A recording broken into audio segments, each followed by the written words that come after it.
Good morrow, my friends, and welcome. My name is Blubobobobo. A long time ago, longer now than it seems, there was a whole school of koi swimming up the Yellow River. Now, as these fish swam up the river, they came to a small waterfall. It wasn't a very big waterfall, but still, several of the fish said, "It's much too big for me," and they turned and headed back downstream. Now, the ones that stayed, they began to splash and to struggle to try and get up over the falls.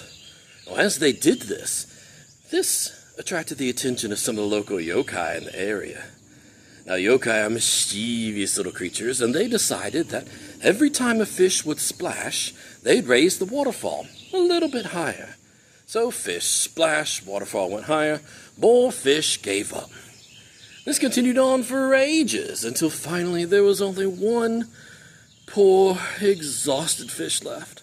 Waterfall's now well over 100 feet high. This poor little fish had been trying so long to get the falls. He'd failed more times than he could count. But as he sat there swimming against the current, trying to think of a new way, stroking the beard he wished he had — sometimes you need a good beard to think properly — he thought, maybe this time, if I twist my fin this way and flick my tail that way, I can. And just like that, he popped out of the water and jumped clear over the top of the falls.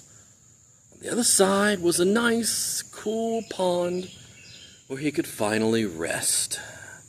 It had been so long since he had rested.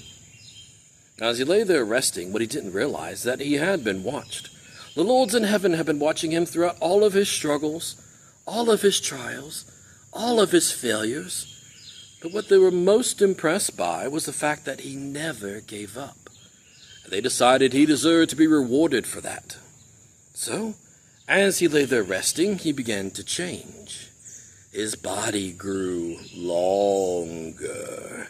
His mouth grew wide and full of sharp teeth. A golden beard stretched down from his chin. Talons sprouted from his sides. When he awoke, the dull, orange scales of a fish were gone. They had been changed to ones of gold and fire. He had been transformed into a dragon.